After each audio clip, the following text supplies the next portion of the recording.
요거 받으셨죠? 요거 33페이지. 네, 앞으로 11월, 12월 달은 요것만 갖고 오시면 됩니다. 요거. 그리고 이게 약간 이제 프린터가 마음에 안 드는데, 그리고 약간 책자가 넓었어야 되는데 좀 좁게 해갖고 어제거나 마음에 안 드는데, 그래도 요거 나왔으니까 요걸로 저 1년 동안 갈 겁니다. 요것만 잘 보시면은 여기서 거의 다 나옵니다. 거의 다 나오니까 요거 위주로만 정리하시면 됩니다. 되셨죠? 자, 거기 제가 거기 그 33페이지 메뉴에 보면 부동산 경기 변동론 이렇게 돼 있죠.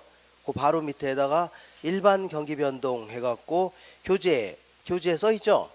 교재 거기다가 143페이지 이렇게 적어 놓으세요. 143페이지. 그래서 공부하시다가 좀 이해 안 가시는 거 있으면은 이제 책을 한번 쭉 찾아보시고, 자, 지금부터 뭐 굳이 찾아볼 필요는 없습니다. 나중에 뭐 이해 안 되는 거 있죠? 한번 찾아보시면 돼요. 그리고 한 장 넘겨보시면 34페이지에 자, 부동산 경기 변동 나와 있죠? 이거는 이제 146페이지에 있을 겁니다. 146페이지. 그 다음에 한 장 넘겨보시면 36페이지에 거미집 모형이라고 되어 있죠? 아래쪽에. 찾으셨죠? 그거는 이제 153페이지 이렇게 있을 겁니다. 이런 내용을 중심으로 해서 한번 살펴보겠습니다. 다시 거꾸로 돌아오셔서 자, 33페이지 볼게요. 자, 경기 변동이라는 것은 어떤 경제 활동 수준, 요게 이제 경제 활동 수준 자체가 좋아졌다, 나빠졌다를 반복한다는 얘기죠. 이거 뭐라고요? 경기 변동이다. 이렇게 합니다. 경기 변동. 자, 좋아졌다, 나빠졌다 반복하는데, 여기는 크게 이제 두 가지 형태로 구분해 볼 수 있습니다. 이렇게 해볼게요. 일반 경기 변동이다. 일반 경기 변동. 변동자도 써볼까요? 이렇게. 자, 일반 경기 변동이라는 것은 어떤 총체적인 국민 경제 활동 수준, 예를 들어서 그 국민 소득이라든가 국민 정체 소득이라든가 아니면 인플레이션 실업률 같은 거 있죠. 아니면은요 종합 주가 지수 이런 것들이 수치 자체가 좋아졌다, 나빠졌다를 반복한다는 얘기죠. 뭐라고요? 일반 경기 변동 이렇게 얘기합니다. 그 중에서 이제 부동산만 덜렁 떠내서 한번 측정해 볼 수도 있겠죠. 이걸 뭐라고요? 부동산 경기 변동이다 이렇게 합니다. 부동산 경기 변동. 자, 이때 일반 경기 변동은 이렇게 측정한 학자에 따라서 크게 한 그 네 가지 정도 이렇게 구분할 수 있는데, 측정한 학자에 따라서 자, 요거는 한 네 가지 정도 이렇게 구분해 볼 수 있습니다. 이렇게 맨 먼저 그 사람 이름입니다. 사람 이름인데 이거 치킨 해주면 안 되고 뭐라고요? 키친 해줘야 됩니다. 자, 키친이라는 사람이 얘기했다 해서 뭐라고요? 키친 파동이다. 자, 지금부터 파동, 경기 순환, 뭐 동의어로 생각하시면 됩니다. 알겠죠? 이런 식으로 이걸 뭐라고요? 키친 파동이다. 이렇게 합니다. 그 다음에 요거는 이제 발음 조심해야 됩니다. 이거는 죽을래 이렇게 해주면 잘못하면 지가 나이가 맞을 수도 있습니다. 죽을래 이제 그냥 나 죽을라 이렇게 이런 식으로 죽을래 해주면 안 되고 뭐라고요? 죽을라 파동이다. 이렇게 죽을라 이렇게 해줄게요. 이렇게. 자, 그 다음에 세 번째는요, 이제 쿠즈네츠 파동이다. 쿠즈네츠라는 사람이 얘기한 파동이라 해서 뭐라고요? 쿠즈네츠 파동. 그 다음에 마지막으로 하나 정도 더 한다면 콘드라 TF 파동이다. 자, TF 파동이다. 이렇게 얘기합니다. 이렇게. 자, 그래서 뭐 무슨 소리 모르겠지만 어쨌거나 얘 같은 경우는 주기가 한 3에서 4년 정도 걸린다. 이렇게 얘기합니다. 이렇게. 그 다음에 죽을라 파동 같은 경우는요, 8에서 한 10년 정도가 걸린다. 이렇게 얘기합니다. 그 다음에 쿠즈네츠 파동 같은 경우는요, 약 20년 정도가 소요된다. 이렇게. 그 다음에 콘드라티에 파동 같은 거는요, 50에서 한 60년 정도 걸린다. 자, 그러다 보니까 요 밑으로 내려갈수록 글자 수가 많아졌어요? 적어졌어요? 많아지니까 그만큼 주기도 뭐 우연찮게 길어졌다는 얘기죠. 이렇게 하시면 됩니다. 이렇게. 자, 이때 이제 그 이유를 한번 잠깐 살펴볼게요. 이유는 키친 파동 같은 경우는 뭐 금리가 갑자기 변동되거나 아니면 뭐 재고에 갑작스러운 변동이 있다든가 이것 때문에 3, 4년직으로 변하는 거, 이걸요 키친 파동이다 이렇게 얘기합니다. 그 다음에 요거는요 설비 투자가 원인이 돼서 발생하는 이러한 파동을요 죽을라 파동이다 해줍니다. 자, 세 번째는 얘는요 이 경제 성장률에 갑작스러운 변동이 있다든가 경제 성장률 아니면은요 인구 변동률이 갑자기 변할 수도 있죠. 이렇게 인구 변동률. 자, 이런 것들 때문에 그 20년 주기로 변하는 걸요 쿠즈네츠 파동이다 이렇게 합니다. 그다음에 콘드라티에프 파동 같은 경우에는 요거는 이제 보통 이제 신기술이 뭐 발명이 됐다. 예를 들어서 그전에는 컴퓨터가 없다가 컴퓨터가 새로 발명될 수 있죠. 아니면요 핸드폰이 새롭게 발명되거나 이럴 경우에 나타나는 파동이죠. 그런 걸요. 자, 이 콘드라티에프 파동이다. 아니면요 신자원이 뭐 발견이 됐다든가. 예를 들어 예전에는 뭐 석탄 때다가 이제 석유가 발견될 수 있죠. 그럼 요즘에는 또 원자력 위주로 또 나갈 수도 있겠네요. 이런 식으로 신자원이 이 발견되는 경우 이런 경우에 나타나는 파동이 있죠. 이걸 뭐라고요? 콘드라티에프 파동이다. 이렇게 합니다. 이때 자 보통 이제 일반 경기 변동하면 가장 대표적인 파동이 뭐라고요? 주글랍 파동이다. 이렇게 얘기합니다. 무슨 파동이라고요? 주글랍. 별 말이 없이 그냥 일반 경기 변동하면 주글랍 파동을 주로 얘기합니다. 알겠죠? 이렇게 자 아시고 이 중에서 이제 부동산만 떼어내서 한번 측정해 볼 수가 있는데 요거를 자 부동산 경기 변동 이렇게 얘기합니다. 자 그러면 학자에 따라서는 이제 쿠즈네츠 파동 이거 인구가 이제 변동되면 주택 경기라든가 부동산 경기도 변할 거 아니냐. 그러니까 이 그 쿠즈네츠 파동을 부동산 경기 변동으로 간주하는 학자도 상당수 있는데 거의 대부분의 학자는 이제 한센이 얘기하는 파동, 한센이 연구한 파동을 주로 부동산 경기 변동으로 간주합니다. 그래서 이걸 한센 파동 이렇게 얘기하는데 요거는 이제 주기가 17에서 18년 정도 걸린다 이렇게 얘기합니다.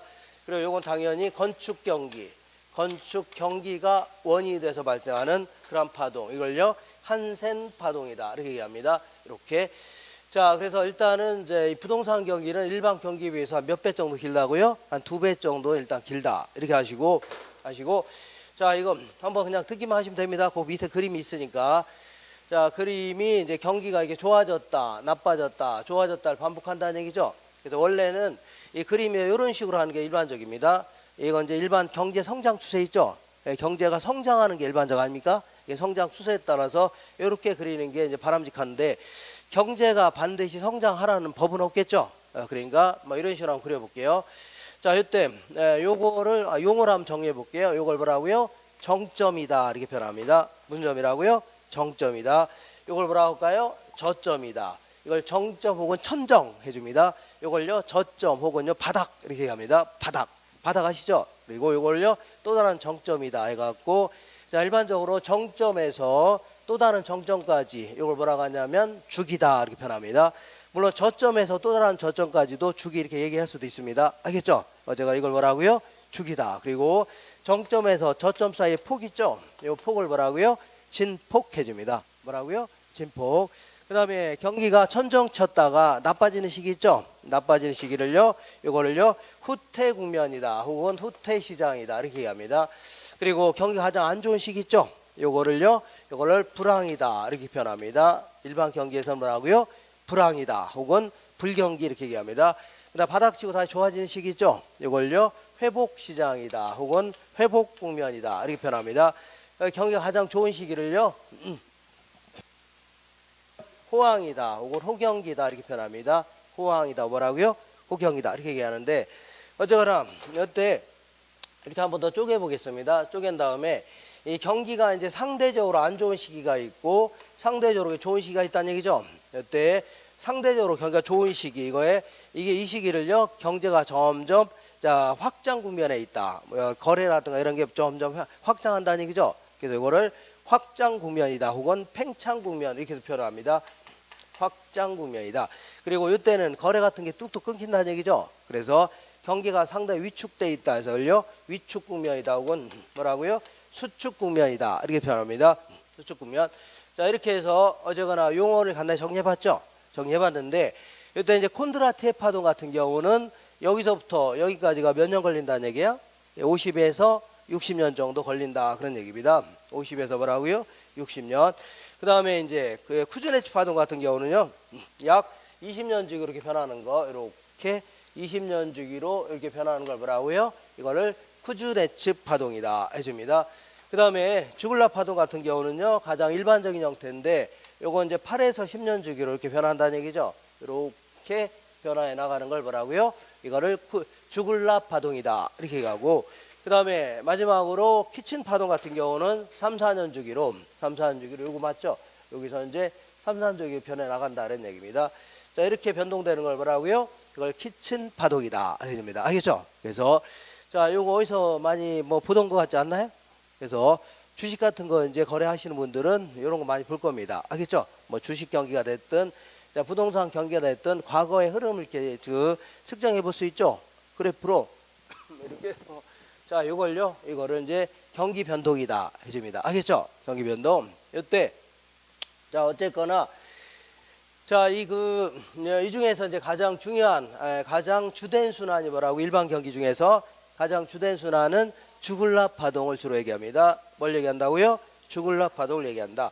자, 그러면 왜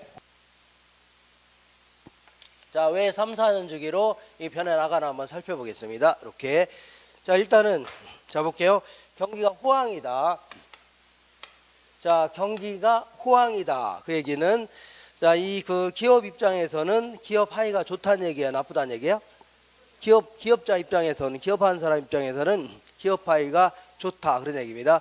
그럼 기업 하이가 좋다는 얘기는 물건이 잘 팔릴 거로 예상돼요? 안 팔릴 거로 예상돼요? 팔릴 거로 예상된다는 얘기죠. 그러니까 잘 팔릴 거로 예상된다는 얘기는 현재 생산량보다 소비하고자 하는 양이 많다 그런 얘기입니다. 알겠죠? 그러니까 잘 팔릴 거로 예상되는 거 아닙니까? 그죠? 그러다 보니까 자, 기업들 입장에서는 설비 투자 같은 거 늘리려고 해요? 줄이려고 해요? 설비 투자 이런 걸 막 늘리려고 할 겁니다. 공장이라든가 기계 이런 거 막 늘리려고 하겠죠? 그러면서 생산을 막 늘리려고 할 겁니다. 생산을 늘리려고 할 거예요. 알겠죠? 근데 이 기계라는 것은 공장은 사람이 있어야 돌아가는 거죠. 그러니까 이 고용도 막 늘어날 수밖에 없네요. 고용도 늘어나고 그다음 회사가 장사가 잘 되니까 사람들은 회사에 막 투자하려고 안 하려고 해요? 하려고 하겠죠. 자, 주가도 막 올라갈 수밖에 없는 거고. 자, 그다음에 그 회사가 장사가 잘 되니까 이 종업원들은 뭐 보너스 많이 받을 수 있죠. 그리고 주식에 투자한 자들 이런 자들은 배당도 많이 받을 수가 있을 겁니다. 그러다 보니까 소득도 증가할 수밖에 없네요.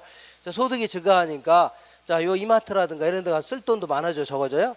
많아진 거죠. 그러니까 소비도 이렇게 증가하는 이러한 형태가 이런 시기를 뭐라고요?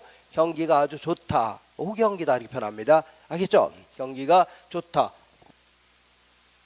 자, 근데 이 호황 시기를 계속 겪다 보면 자, 기업들은 설비 투자를 계속 늘려요, 안 늘려요? 계속 늘리죠. 늘리다 보니까 생산은 계속 늘어날 수밖에 없는 겁니다. 예를 들어서 우리 남편이 이제 공장 근로자인데 자, 이 회사가 좀 장사가 좀 안 된다고 해서 가서 놀다 오진 않겠죠. 그죠? 그러니까 아침 8시까지 출근해서 하루 종일 일하다 올 겁니다. 알겠네? 그러다 보니까 일단 한번 벌려놓은 설비 투자는 계속해서 생산할 수밖에 없다는 얘기입니다. 알겠죠? 뭐 놀리고 이런 경우는 많지 않겠죠? 그러다 보니까 언젠가부터는 설비 투자를 늘리다 보니까 언젠가부터는 생산량하고 뭘 비교했을 때요? 소비량을 비교해 봤더니 뭐가 더 커지는 시기라고요? 생산량이 많아진 시기가 온다 그런 얘기입니다. 그렇지 않을까요? 계속 생산을 늘리다 보니까. 그렇죠? 그러면 이때부터는 창고에 안 팔릴 물건이 쌓여요, 안 쌓여요? 쌓인다는 얘기죠. 이런 걸 재고가 누적된다 이렇게 표현합니다. 아시죠? 그러면 그때부터는 안 팔릴 물건이 창고에 쌓이니까 설비 투자 같은 걸 늘려야 돼요, 줄여야 돼요? 설비 투자를 줄이는 건 고사하고 어쨌거나 기존에 있는 걸 막 팔아치워야 되죠. 장사도 안 되는데, 그죠? 그러니까 설비 투자를 자꾸 감축을 시키려고 할 겁니다. 그러면서 안 팔린 물건이 쌓여나가고 있으니까 생산도 줄일 수밖에 없는 거죠. 이렇게.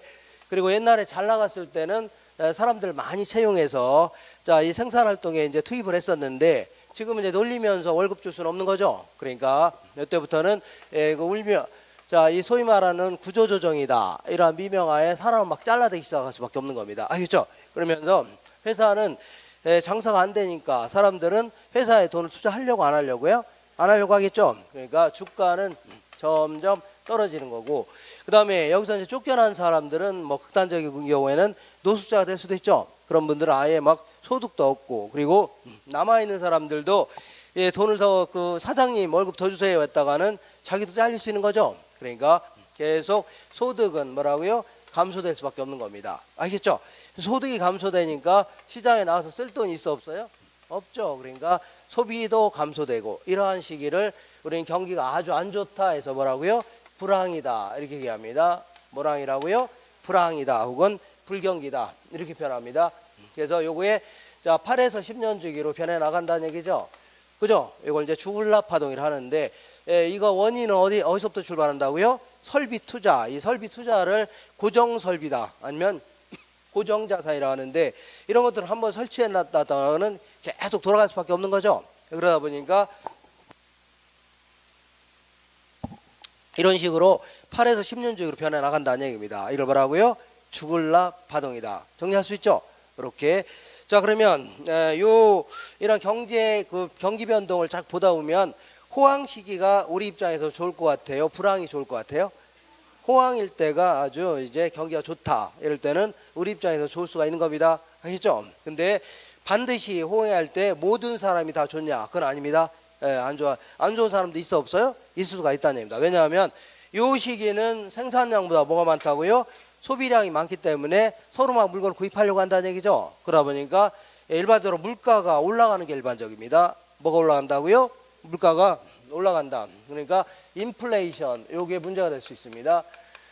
자, 인플레이션이라는 것은 평균적인 물가 수준이 계속 올라간다는 얘기죠. 그러면 이런 경우는 누가 손해 볼 수 있냐면, 자, 요게 이제 100만 원짜리, 자, 요게 이제 100만 원 화폐입니다. 이게 알겠죠? 이게 100만 원이에요. 100만 원. 요 가격이 100만 원이라는 게 아니라 요게 이제 100만 원짜리 화폐라고 쳐볼게요. 요게 그 전에는 요걸 가지고 물건을 10개를 구입했다는 얘기죠. 그죠? 근데 지금은 물건의 가격이 올라가니까 똑같이 생긴 100만 원으로 물건을 5개밖에 못 사는 겁니다. 알겠죠? 그러면 요 100만 원의 가치가 올라간 거에 떨어진 거예요?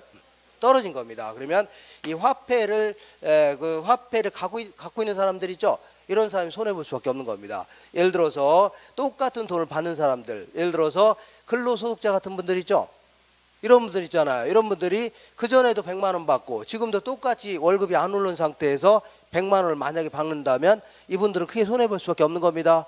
알겠죠? 왜냐하면 그전에는 10개를 구입하다가 지금은요 5개밖에 못 사는 거죠. 그러니까 이러한 근로소득자가 크게 손해보고 자산소득자 있죠?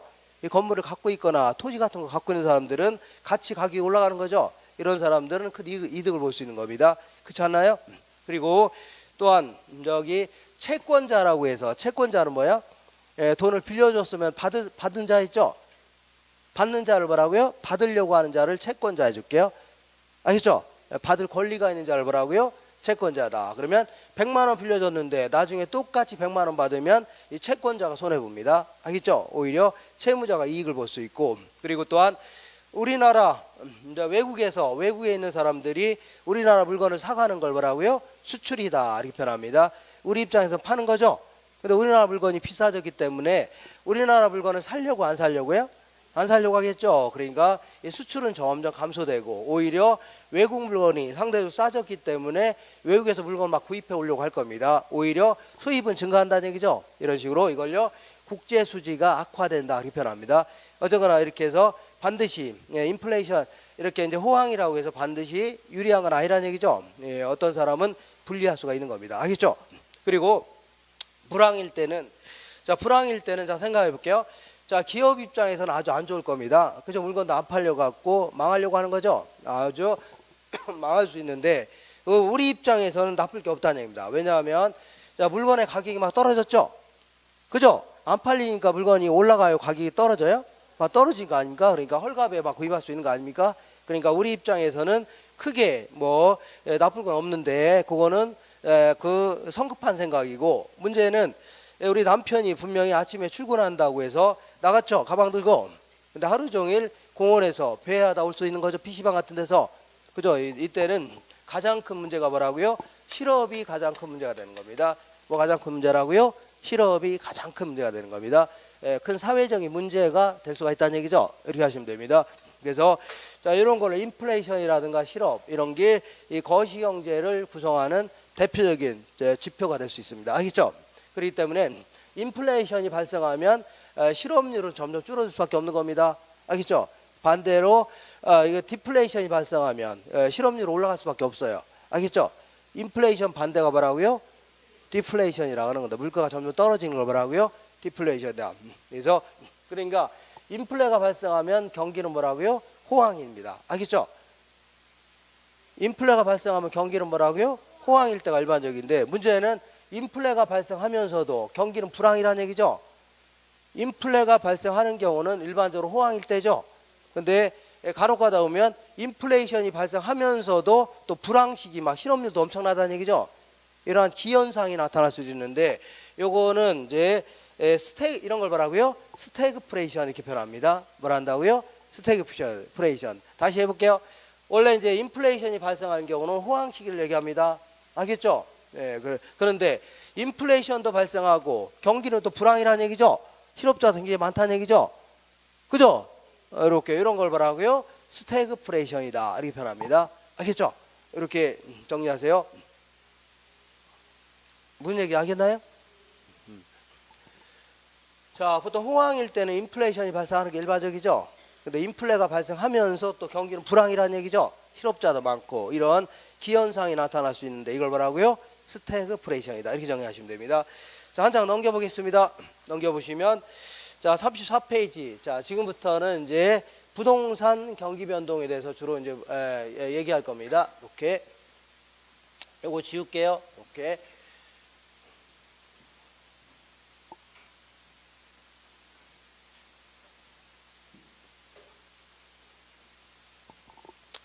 자, 부동산 경기 변동과 관련돼서 공부할 내용은 딱 세 가지 정도 이제 정리해 볼 수 있는데, 자, 맨 먼저, 자, 이 일반 경기 변동에 비해서는 어떠한 좀 특성이 있나 좀 알아봐야 됩니다. 자, 두 번째는요, 자, 일반 경기 같은 경우에는 아무래도 아까 같이 종합 주가 지수라든가 아니면요, 그 인플레이션, 실업률 같은 거 있죠? 이런 걸로 측정이 가능한데, 이건 이제 부동산 경기 아닙니까? 이제 부동산을 가지고 이제 측정해 봐야 될 겁니다.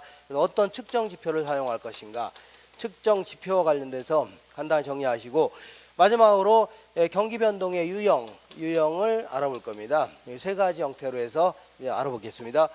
맨 먼저, 자, 거기 34페이지 메뉴에 보면 부동산 경기 변동 있죠? 요거 좀 알아볼게요. 자, 부동산 경기 변동할 때 일반적으로는요, 주거용 부동산 경기, 이걸 뭐라고요? 협의의 부동산 경기 이렇게 얘기합니다. 뭐라고요? 협의의 부동산 경기. 그 다음에 여기다가 좀 넓게 얘기하는 게요, 상업용, 공업용까지 합쳐서 뭐라고요? 광의의 부동산 경기 이렇게 표현합니다. 광의. 그리고 여기다 훨씬 더 넓은 개념이 뭐라고요? 토지 경기까지 합쳐서 이걸요, 최광의의 부동산 경기 이렇게 얘기합니다. 알겠죠? 그래서 일반적으로 자, 경기 변동할 때는 보통 이제 주거용 경기를 주로 많이 얘기합니다. 이렇게 우리 일상생활에 가장 밀접한 게 이제 부동산 아닙니까? 주택이죠. 그러니까 자, 이때 이제 부동산 경기 변동의 특징을 좀 알아볼게요. 특징. 자, 요 특징은 자, 그 일반 경기 변동에 비한 특징을 얘기합니다. 뭐의 특징이라고요? 일반 경기 변동에 비한 특징을 얘기합니다. 먼저 주기를 보겠습니다. 주기가 이제 17에서 한 18년 정도로 일반 경기보다는 몇 배 정도 길다고요? 2배 정도 길다 해줍니다. 얘보다는 얘가 몇 배라고요? 2배 정도 길다. 그 다음에 보통 이제 자, 이 정점은 높고 저점은 깊어서 진폭이 뭐라고요? 크다 이렇게 얘기합니다. 그리고 자, 회복 국면은 일반적으로 느리게 진행하고 후퇴 국면은요, 상대적으로 빠르게 진행한다는 얘기죠. 이런 식으로. 그 다음에 타성 기간이라는 것은 어떤 충격을 가했을 때 반응하는 시간차 같은 거 있죠. 이런 게 일반 경기는 좀 발빠르게 움직이는 데 비하여 부동산 경기는 상당히 느려 터지게 움직인다는 얘기죠. 이걸 뭐라고요? 타성 기간이 길다 이렇게 표현합니다. 그리고 보통 이제 그 주기의 순환 국면 자체가 좀 불규칙하다는 얘기죠. 길고 뭐라고요? 불규칙하다 이렇게 해서 타성 기간. 어떤 분은 제가 이제 간혹가다 이제 웃기는 얘기 하잖아요. 그러면 그 어떤 분들은 바로 그 재밌다고 웃으시는데 어떤 분은 가만히 계십니다. 가만히 그냥 표정도 없어요. 그러다가 집에 가셔서 입을 뒤집어 쓰고 웃고 계십니다. 웃다가 막 이럽니다. 하도 웃기니까 뭐 울기까지 합니다. 이렇게. 그러니까 이런 분들이 타성기간이 뭐라고요? 느리다 해줍니다. 알겠죠? 어떤 충격을 가했을 때 반응하는 시간차가 늦다는 얘기죠. 이걸요, 타성기간이 어떻다고요? 길다 이렇게 표현합니다. 자, 그래서 요게 이제 이렇게 보겠습니다. 여기 이제 주글랍 파동이 이렇게 진행한다 쳐볼게요. 정점, 저점, 정점 이렇게 되는데 우리나라도 엄청난 불황 시기를 겪은 적이 최근에 있었죠. 이렇게 그때가 바로 IMF 때입니다. 이렇게 자, 이 1997년도 1월 달부터 한보철강이 무너지면서 한보철강을 구성하고 있는 하청업체가 4,000개가 넘어왔습니다. 그러니까 한보철강이 망하니까 자, 이 그 하청업체한테 외상값도 못 갚는 거죠. 이런 식으로 줄줄이 뭐 연쇄 부도로 이어지는 겁니다. 그러면서 계속해서 뭐 산미라든가 혜태, 그다음에 자, 이 그 진도, 진로, 뉴코와 한신공영 이렇게 줄줄이 막 뭐예요? 망한 겁니다. 기아자동차 요것도 하청업체가 거의 5,000개가 넘어갔는데 예, 그 하청업체한테 줄 돈도 있어 없어요? 없다는 얘기죠. 그러면서 연쇄 부도로 이어진 겁니다. 알겠죠? 그래서 그러다 보니까 자, 결국은 이 기업이 망했다는 얘기죠. 대기업들이 망한 이유는 여러 가지 있을 겁니다. 그런 것들은 제가 나중에 하기로 하고 어쨌거나 궁극적인 이유는 뭐야? 예, 결론적인 이유는 회사가 장사가 안 되니까 어떻다고요? 물건이 안 팔려서 그런 거죠. 그죠? 물건만 잘 팔렸다 하면 망해요? 안 망해요? 안 망할 거 아닙니까? 그러다 보니까 기업들은 설비 투자 하려고 안 하려고요? 안 하려고 할 겁니다. 아까 했던 거 있죠? 잘 생각해 볼게요. 그러면서 생산을 막 줄이려고 할 겁니다. 그리고 또한 그 구조조정이다 하면서 사람을 어마어마하게 잘라댄 겁니다. 그리고 종합주가지수는 500선이 무너지면서 410대 있죠? 여기까지 내려가는 겁니다. 그리고 그 회사는 장사가 안 되니까 소득이 있어 없어요? 거의 없다는 얘기죠. 소비도 줄어들고 이런 시기를 뭐라고요? 어마어마한 불황 시기다 이렇게 표현합니다. 알겠죠? 그래서 이 불황 IMF를 벗어나기 위해서 정부 입장에서는 다양한 정책이 내는 거죠. 그러면서 여러 가지 나중에 여러 가지 정책 내놓은 걸 나중에 공부할 겁니다. 어쨌거나 자, 앞으로 이제 다양한 정책이 나오면서 이제 일반 경기는 이제 앞으로 좋아질 걸로 예상되는 거죠. 그죠? 그러니까 일반 경기는 곧바로 반응할 수가 있는 겁니다. 왜냐하면 앞으로 경기가 좋아질 걸로 예상되니까 물건이 잘 팔릴 걸로 예상되죠. 그러니까 곧바로 놀고 있던 공장도 재가동하고 그다음에 자, 놀고 있는 분들 있죠. 다 모셔다가 어떻게 공장 다시 돌리면 되는 겁니다. 곧바로 정상적인 궤도로 올라갈 수 있는 거죠. 근데 이 당시에는 주택 경기가 아주 최악이었습니다. 부동산 경기가 뭐라고요? 최악. 그러니까 건설업자는 건물 지어봐야 분양이 돼야 한대요. 안 되니까 그냥 손가락 빨고 있었습니다. 그리고 거래는 뚝 끊기는 바람에 거의 가격은 폭락했다는 얘기죠. 그러면서 이 강남 지역에 그 당시에 지금 뭐 20억, 15억 넘어가는 아파트가 그 당시에는 1억대였습니다. 1억대. 이런 식으로 완전히 떨어진 겁니다. 그 이후로 그 부동산을 갖고 있었던 사람이 있죠. 이 사람이 아주 큰 돈을 벌었는데 어쨌거나 주택 경기가 최악이었습니다. 알겠나요? 뭐라고요? 최악이었어요. 그래서 그럼 이때서부터 슬슬 이제 건설 경기도 좋아질 걸로 예상되는 거죠. 그러니까 건설업자 입장에서는 이때서부터 슬슬 건축 허가도 맡아야 되고 착공도 해야 돼요? 안 해야 돼요? 해야 되고 완공도 해야 되는 거죠. 그죠? 그러니까 일반 경기는 바닥치고 좋아지고 있는데 얘는 아직까지도 바닥을 향해 치닫고 있다는 얘기죠. 그리고 착공에서 완공까지는 시간이 걸려요? 안 걸려요? 꽤 걸린다는 얘기입니다. 그러다 보니까 이 완자입니다. 자, 상당히 완만한 형태로 이렇게 진행합니다. 알겠죠? 그래서 지금까지 한 거를 다시 한번 정리해 볼게요. 자, 주기는 보통 자, 2배 정도 길다 이렇게 얘기합니다. 그리고 또한 자, 여기 정점에서 저점 사이 폭을 뭐라고요? 진폭이라 한다고 했죠? 진폭 또한 크다 이렇게 표현합니다. 그리고 요거를 뭐라고 해요? 회복 국면이라 하는데 회복 국면은 느리게 진행하는 데 비하여 상대적으로 후퇴 국면은요 빠르게 진행하는 이러한 형태를 취하게 됩니다. 빠르게 진행한다. 그리고 타선 기간이 일반적으로 일반 경기 같은 경우는 좀 발빠르게 움직이죠. 근데 부동산 같은 경우는 좀 타선 기간이 길다 이렇게 표현합니다. 알겠죠? 좀 느리게 반응한다 그런 얘기입니다. 그리고 주기의 순환 국면 자체가 주글랍 파동 같은 경우는 좀 규칙적으로 움직이는 데 비하여 얘 같은 경우는요 불규칙한 형태로 움직입니다. 알겠죠? 이렇게 하시고 그 다음에 국지성 그 밑에 알아볼게요. 국지성이라는 것은 자, 이 지역마다마다 자, 다 다를 수가 있다는 얘기입니다. 국지적 호우하면요 그 지역에만 비가 많이 온다는 얘기죠.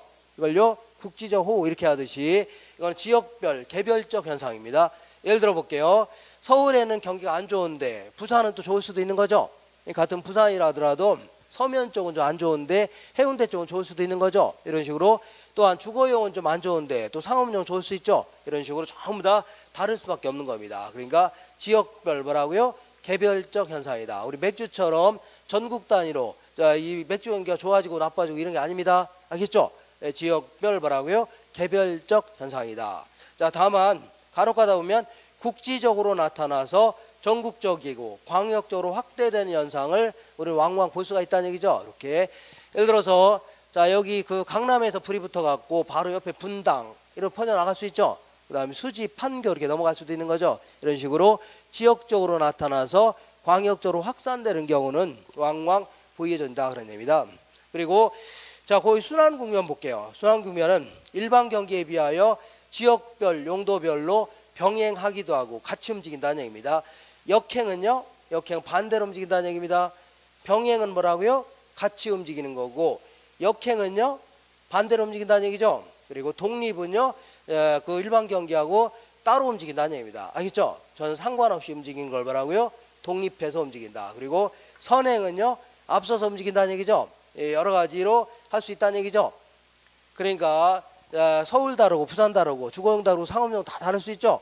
다 다를 수 있다는 얘기입니다. 다만 전체적으로 평균냈을 때는 전체적으로는 어떻다고요? 후순환한다. 이거 알고 계세요? 전체적으로는 뭐라고요? 후순환한다. 이렇게 전체적으로는 뒤쳐져서 움직인다 그런 얘기입니다. 그리고 그 밑에 있는 건 지금 하지 마세요. 제가 얘기하지 않는 것들은 지금 하지 마세요. 안 해도 상관없습니다.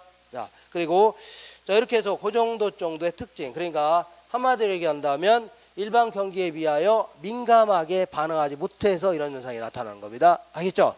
민감하게 반응하지 못하니까 이런 형태가 나타난다. 이렇게 하시고, 자, 그러면 이번에는 자, 부동산 경기는 어떠한 측정 지표를 사용할 것인가 그 얘기인데, 이걸 뭐라 할까요? 측정 지표다 해줄게요. 자, 그럼 아까도 얘기했지만 일반 경기 같은 경우는 총체적인 국민경제 활동 수준을 얘기하죠. 그러니까 국민소득이라든가 아니면요 종합주가지수, 기타 실업률이라든가 인플레이션 같은 거 있죠. 이런 걸 가지고 이 측정해 볼 수가 있을 겁니다. 근데 요거는 부동산 경기 변동이죠. 그죠? 그러니까 부동산과 관련된 측정 지표를 사용해야 될 겁니다. 그렇지 않아요? 자, 그러면 자, 맨 먼저 이런 얘기를 해볼게요. 자, 이 부동산 기업파이가 좋다. 부동산 기업파이가 좋다는 얘기는 그 물건이 그 건물이 잘 팔릴 거로 예상돼요? 안 팔릴 거로 예상돼요? 팔릴 거로 예상되는 거죠. 잘 팔릴 거로 예상된다는 얘기는 현재 생산량보다 뭐가 많다는 얘기예요? 소비하고자 하는 양이 많다는 얘기입니다. 알겠죠? 그러니까 건설업자는 건물 같은 거 지으려고 안 지으려고요? 막 지으려고 하겠죠? 그러니까 가장 대표적인 측정 지표가 건축량이 될 수가 있을 겁니다. 알겠죠? 건축량. 이것도 뭐 허가량, 착공량, 완공량 같은 거 있죠? 이런 거를 우리 시청 같은 데 가면 자, 다 그 허가 같은 거 맞죠? 그죠? 그런 거 다 거기서 확인할 수가 있을 겁니다. 알겠죠? 그리고 자, 두 번째는 자, 이때는 자, 부동산 기업파이가 좋다는 얘기는 생산량보다 뭐가 많다고요? 소비하고자 하는 양이 많기 때문에 일반적으로 서로 막 구입하려고 하겠죠? 그러다 보니까 거래량도 그만큼 많아지는 게 일반적입니다. 그렇잖아요? 그러니까 두 번째는요, 부동산 거래량 이런 게 하나의 측정 지표로 삼을 수밖에 없네요. 그리고 이 부동산 기업파이가 좋다는 얘기는 생산량보다 뭐가 많다고요? 소비하고자 하는 양이 많다는 얘기죠. 그러니까 서로 막 구입하려다 보니까 가격은 올라가요, 안 올라가요? 올라가는 게 일반적입니다. 세 번째는 부동산 가격. 요 세 가지가 그래도 가장 중요한 측정 지표가 될 수 있을 겁니다. 알겠죠? 이렇게. 자, 거래량 같은 경우는 뭐 택지 분양 실적이라든가 주택 거래량 같은 거 있죠? 이런 걸 사용하면 될 겁니다. 근데 이때도 요 어느 하나만 가지고 이 측정해서 경기가 좋다 나쁘다를 판단하면 대화인데요. 안 되고 이 세 가지를 종합적으로 파악해서 과학적으로 파악한 다음에 경기가 좋다 나쁘다 판단해야 되지, 어느 하나만 가지고 경기가 좋다 나쁘다 판단하면 대화인데요. 안 된다. 기억하시고, 요거 외에도 자, 거기 34페이지 아래에서 한 10번째 줄 보시면 측정 지표 있죠? 측정 지표 그 바로 밑에 읽어볼게요. 다음에 세 가지 지표를 종합적, 과학적으로 활용하는 것이 바람직하다. 그러니까 그 이외에도 공가율이라든가 미분양된 재고량, 주택 금융 상태라든가 임료 수준, 금리 있죠? 이런 것들이 활용될 수가 있다. 이렇게 하시면 됩니다. 아시죠? 이외에도 이런 거 활용할 수 있다. 이 정도 알고 다른 거 좀 하지 마세요. 하지 마시고 35페이지 맨 위에 보겠습니다.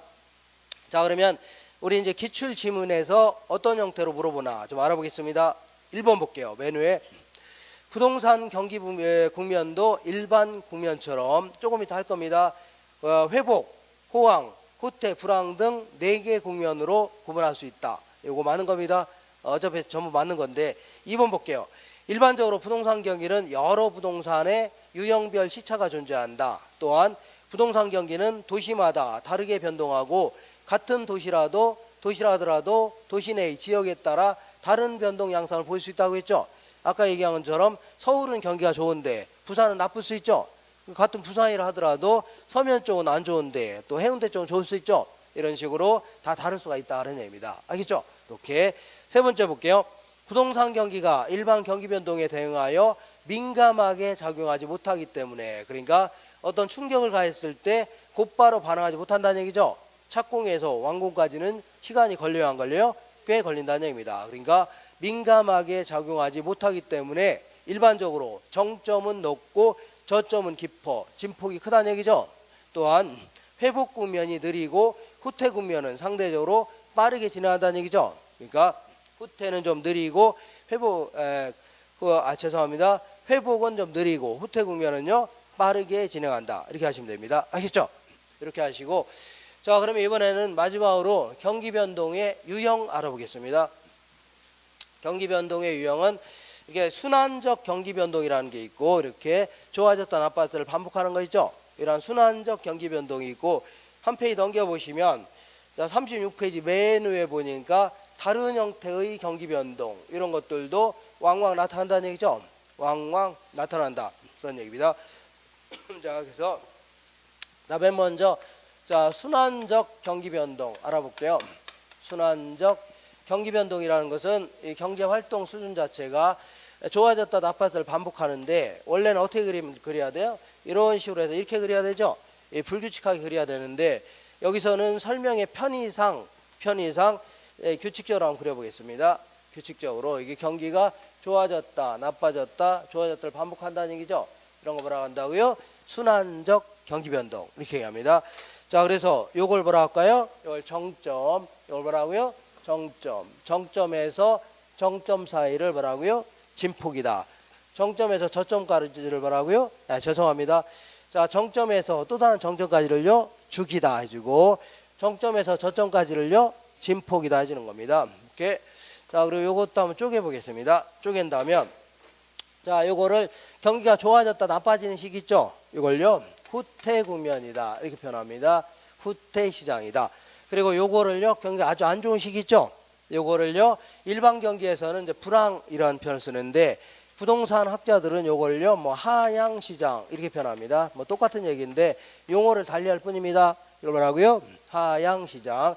그다음에 바닥치고 다시 좋아지는 시기 있죠. 이걸요 회복 국면이다 혹은 회복 시장이다 이렇게 해야 합니다. 알겠죠?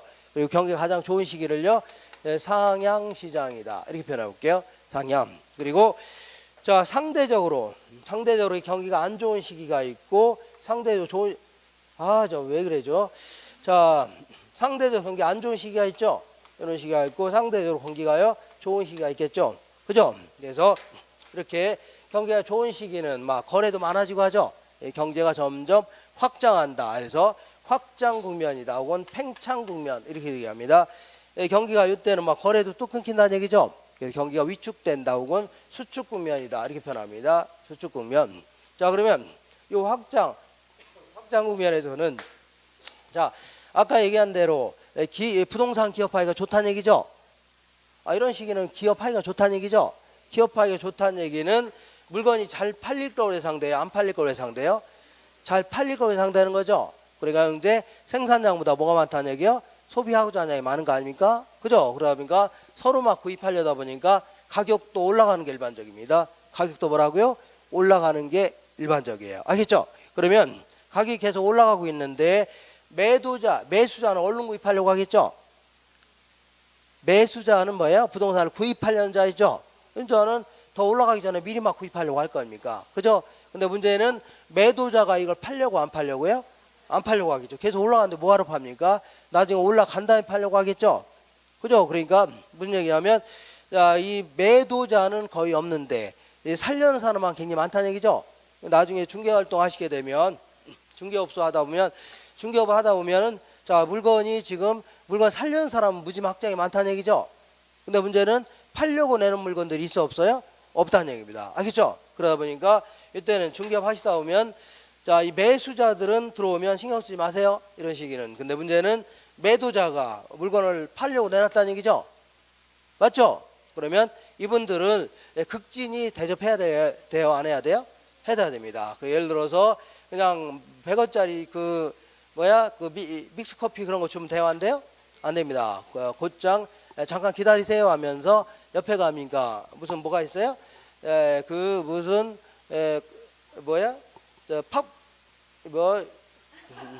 투썸 프레이스 뭐 이런 거 있잖아요. 거기 가서 제일 비싼 거 아메리카노 이런 거 딱 갖다가 딱 바쳐야 됩니다. 그래야지 거래가 이루어져 안 이루어져? 이루어질 거 아닙니까? 그죠? 믹스 커피가 이런 거 주면 돼요? 안 돼요? 안 된다입니다. 그러니까 이때는 매도자를 중시할 수밖에 없어요. 알겠죠? 그러니까 매도자를 신경 쓰라 그런 얘기입니다. 그래서 매도자 중시화 현상이 나타난다 얘기입니다. 알겠죠? 그러면 이때는 거꾸로 가격도 점점 떨어진다는 얘기죠. 떨어지니까 매도자는 얼른 팔려고 할 겁니다. 더 떨어지기 전에 얼른 팔려고 하는데 문제는 매수자가 살려고 안 살려고요? 안 살려고 하겠죠. 그러니까 이때는 중개업 하시다 보면 자, 물건을 팔려고 내놓은 사람이 오면은 그냥 물건 내놓고 얼른 가세요. 그럼 되는 겁니다. 신경 쓰지 마시고. 근데 문제는 자, 매수자가 물건 사러 왔다는 얘기죠. 그러면 잽싸게 어디 가요? 자, 이번에 오른쪽에 할리커피 이런 데 가서 잽싸게 뭐라고요? 할리스인가 뭐 있잖아요. 이거 딱 갔다가 자, 이 커피를 딱 대접해야 그나마 이제 거래가 이루어질 수도 있는 겁니다. 알겠죠? 그러니까 이때는 누가 중시된다고요? 매수자가 중시되는 현상이 나타납니다. 자, 그래서 여기 자주 물어보니까 헷갈리지 마세요. 그래서 자, 이런 게 이제 시험장에서는 헷갈립니다. 그래서 제가 나중에는 뭐 여러 가지로 뭐 암기하는 것도 이제 말씀드릴 겁니다. 그래서 이때는 상대적으로 이런 시기를 경기가 좋은 시기라고 하죠. 이런 경기가 나쁜 시기라고 할게요. 자, 그래서 경기가 좋을 때는 좋을 때죠. 이때는 누가 중시된다고요? 매도자가 중시되는 현상이 나타나고 이때는요 그냥 안 좋죠. 이때는요 매수자가 중시되는 현상이 나타난다. 이런 것도 좀 헷갈립니다. 실전에서는 막 문제 막 들이다 밀면은 헷갈릴 수 있죠. 이렇게 하시고 제가 이건 할 수 있겠죠. 이렇게 자, 이때는 뭐라고요? 매수자 중시. 얘는 뭐라고요? 매도자 중시. 그리고 지금은 자, 이 감정 평가라는 걸 전혀 공부를 안 했기 때문에 이걸 이해가 좀 안 갈 수도 있습니다. 그래서 어쨌거나 여기 문제에서 계속 나오니까 그래서 자, 이 부동산의 가치를 평가하려고 한다. 이거 평가하려고 한다는 얘기죠.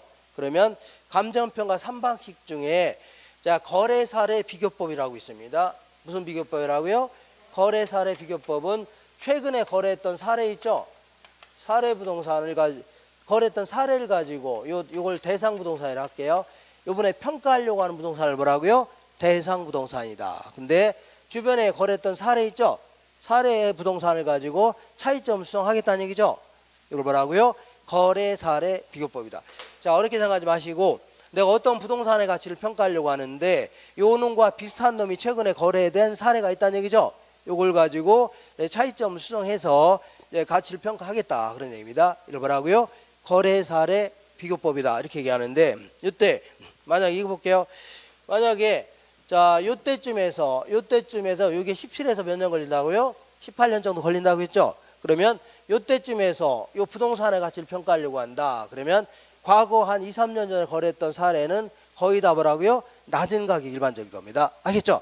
그러니까 하한가가 일반적이다 이렇게 얘기합니다. 자, 낮은 가격 출발해서 올라가는 추세 있죠? 요거 반영하라는 얘기입니다. 알겠죠? 이렇게. 자, 그러면 거꾸로가 아니라 이번에 볼게요. 요때 회복 시장에서는 요때쯤에서 이 부동산의 가치를 평가하려고 한다. 그럼 과거에 거래했던 사례들은 전부 낮은 가격이 일반적이죠? 그러니까 하한가가 일반적이라는 얘기입니다. 뭐가 일반적이라고요? 하한가. 근데 만약에 요쯤에서 판단하려고 한다. 요쯤에서 자, 이게 시간의 흐름에 따라 움직이는 모습이죠. 그죠? 그럼 만약 요때쯤에서 부동산의 가치를 평가하려고 한다. 그러면 요때는 낮은 것도 있고 높은 것도 있겠죠? 아, 과거에 거랬던 사례가 낮은 것도 있고 높은 것도 있겠죠? 그럼 이거를 하한가라고 하기는 아주 곤란하겠네요. 그죠? 일단 어쩔 수 없이 기준으로밖에 못 사는 겁니다. 뭐라고요? 기준 가격이다 해주면 됩니다. 그러면 이번에는 하향 시장에서는 이때쯤에서 이 부동산의 가치를 평가하려고 한다. 그러면 과거에 거래했던 사례들은 거의 다 뭐라고요? 높은 가격이 일반적일 겁니다. 상한가가 일반적이에요. 그렇지 않나요? 이해가 되겠나요? 자, 근데 만약에 이쯤에서 파악하려고 한다. 이 부동산의 가치. 그러면 과거에 거래했던 사례들은 상한가가 일반적이지만, 맞죠? 일반적이지만 이때쯤에서 파악하려고 한다면 이때는 높은 것도 있고 낮은 것도 있겠죠? 그러면 이때는 상한가라고 하긴 좀 곤란할 수 있죠? 그러니까 어쩔 수 없이 뭐라고요? 기준 가격으로만 삼아야 됩니다. 알겠죠? 이런 식으로. 그러니까 자, 이 그 가격의 흐름이 이렇게 올라갔다 내려갔다고 다시 올라가는 거죠? 이런 추세를 좀 반영해서 감정평가하라. 그 얘기입니다. 알겠죠? 이렇게. 그리고 자, 나머지 측정 지표. 나머지 측정 지표는 나중에 책을 받아보시면, 자, 무슨 뭐 그 책을 받아보시면 어마어마하게 막 복잡하게 써놨는데 그런 거 암기할 필요 없습니다. 자꾸 복잡하게 공부하시면 문제 못 풀어요. 알겠죠? 그러니까 이런 식으로 요것만 하시면 됩니다. 같이 가는 지표다. 얘는 뭐라 할까요? 반대로 가는 지표다. 요거만 하시면 돼요. 알겠죠? 같이 가는 지표. 자, 같이 가는 지표는 아까 그 제가 얘기했던 측정 지표 있죠? 쭉 적어 놓으면 됩니다. 건축량 있죠? 건축량. 건축량이라 하더라도 뭐 허가량이라든가, 자, 허가량, 그 다음에 착공량, 뭐가 있어요? 완공량, 이런 거 있죠? 완공량. 그 다음에 뭐 거래량이라 하더라도 택지 분양 실적이라든가 이런 것들이 있죠? 택지 분양 실적, 아니면요 뭐 주택 거래량, 이런 것들. 아까 세 가지 제가 적어놨었죠? 예. 그래서 주택 거래량, 그 다음에 마지막으로 뭐라고요? 부동산 가격 있죠? 이런 것들은 같이 가는 지표입니다. 어떻게 가는 지표라고요? 같이 가는 지표다. 근데 얘는요 반대로 가는 지표라는 얘기죠? 반대로 간다. 자, 얘는 안 좋은 거 생각하시면 됩니다. 안 좋은 거. 여기서 공가율이다. 자, 공가라는 게 뭐냐면, 자, 집이 안 팔려서 비어있는 집 있죠? 이걸 공가라는 겁니다. 공가율. 그 다음에 공실률이라는 것은, 자, 이거는 이제 임대주택 중에, 자, 집이 안 나가서 비어있는 방 있죠? 이런 거 뭐라고요? 공실이라 이렇게 얘기합니다. 공실률 같은 거. 그 다음에 아파트 같은 게 일정 기간 동안에 분양이 안 돼서, 자, 그 남아있는 수량 있죠? 이걸요 미분양 재고량이다. 이렇게 표현할게요. 아파트가 안 팔려갖고, 자, 현재 남아있는 주택수 같은 거 있죠? 이걸요 미분양 재고량. 하나 좀 더 한다면 금리, 이런 것들. 자, 금리란 거는 이자율을 얘기합니다. 이건 어떻게 움직인다고요? 반대로 움직입니다. 이게 무슨 얘기냐면 이런 얘기입니다. 예를 들어 볼게요. 예를 들어서 시장이 좀 확장 구면에 있다. 어떤 구면에 있다고요? 확장 구면에 있다는 얘기는 뭔가 올라가는 추세예요? 내려가는 추세예요? 올라가는 추세겠죠? 그럼 얘는 같이 움직인다는 얘기입니다. 아무래도 경기가 좋으니까 허가량, 착공량, 완공량 늘어나는 게 일반적이죠. 그 다음에 택지 분양도 서로 건물 지으려고 하니까 택지 분양 실적도 늘어납니다. 그 다음에 주택 거래량도 늘어나겠죠. 그리고 부동산 가격도 올라가는 게 일반적입니다. 알겠죠? 같이 갑니다. 근데 얘네들은 같이 가요? 반대로 가요? 반대로 간다는 얘기입니다. 그러니까 아무래도 경기가 좋으니까 공가라든가 공실 같은 건 줄어들겠죠. 그리고 아파트 안 팔리는 것도 별로 없을 겁니다. 그렇죠? 그리고 요 때는, 요 시기는 사람들은 투자하려고 안 하려고요? 투자하려고 하는 시기입니다. 알겠죠? 그러니까 투자하려고 하는데 금리가 만약에 높아 있다. 그럼 투자할 수 있어 없어요? 아파트 같은 거 구입하려고 하는데 금리가 높아 있으면 투자를 못 하는 겁니다. 그러니까 금리가 낮아 있어야 돼요. 알겠죠? 낮아 있어야 투자가 늘어나는 겁니다. 알겠나요? 그러니까 계속 올라가고 있는데 갑자기 금리가 더블로 올라갔다는 얘기죠? 그럼 다시 또 거꾸로 내려갈 수밖에 없는 겁니다. 알겠죠? 그러니까 요 시기는 금리는 뭐라고요? 낮아 있어야 되는 겁니다. 알겠죠? 낮은 시기다. 반대로 움직인다 생각하시면 돼요. 알겠죠? 이렇게. 자, 그 다음에 그 밑에 그 정도만 정리하시면 되고, 35페이지 맨 아래 보면 안정시장이라고 있어 없어요? 있죠? 이거 좀 알아볼게요. 안정시장이라는 것은, 자, 이 불황이 아주 강한 시장인데, 이 어떤 시장을 얘기하냐면, 예를 들어서 위치가 좋고 규모가 작은 주택이라든가 중심 지역의 상가 같은 거 있죠? 이런 것들. 그러니까 아무리 부동산 경기가 불황이라 하더라도 예를 들어 20평대 초반의 아파트 같은 거 있죠? 이런 것도 거의 가격이 안 떨어집니다. 이건 실수요자가 계속 있다는 얘기죠. 이런 걸요 안정시장이다 해주고, 아무리 경기가 안 좋다 하더라도 여기 중심 상업지역 같은 거 있죠? 이런 데는 장사하려는 사람이 항상 몰려들죠. 그러니까 항상 거의 안 떨어진다는 얘기입니다. 아시죠? 이런 걸 말하고요. 안정시장이다. 그래서 안정시장은 요 네 국면 다음에 오거나 요 사이에 있는 게 아닙니다. 어떤 국면이든 안정시장은 존재할 수 있어 없어요? 있는 겁니다. 아시죠? 그래서 요 시장은 항상 실수요자가 꾸준히 버티고 있는 시장이기 때문에 가격이 안정되어 있거나 가벼운 상승이 동반되는 시장이죠. 이런 시장을 말하고요. 안정시장이다. 이렇게 합니다. 그 다음에 4번 볼게요. 어느 국면이나 존재가 가능하지만 경기와 전혀 무관해요? 안 해요? 전혀 무관한 건 아니란 얘기죠. 경기와 전혀 무관한 건 아닙니다. 이렇게. 왜냐하면 불황에는 강하다고 했죠. 근데 거꾸로 한다면 호황에는 약할 수도 있습니다. 왜냐하면 호황일 경우는 안정시장 내에 있는 부동산은 일단 호황일 때는 투자를 늘리려고 하죠. 근데 안정시장에 있는 부동산은 이미 가격이 올라갈 대로 올라가는 거죠. 그런 거 투자하려고 안 하려고요? 안 하고 그냥 이 일반적인 부동산을 투자하려고 할 겁니다. 그죠? 싸게 구해서 비싸게 파는 게 장땡이죠. 그러니까 오히려 호황일 때는 약한 모습을 보일 수가 있어 없어요? 있다는 얘기입니다. 알겠죠? 이렇게. 자, 그래서 요 정도 정리하시고 잠깐만 쉬었다가 하겠습니다.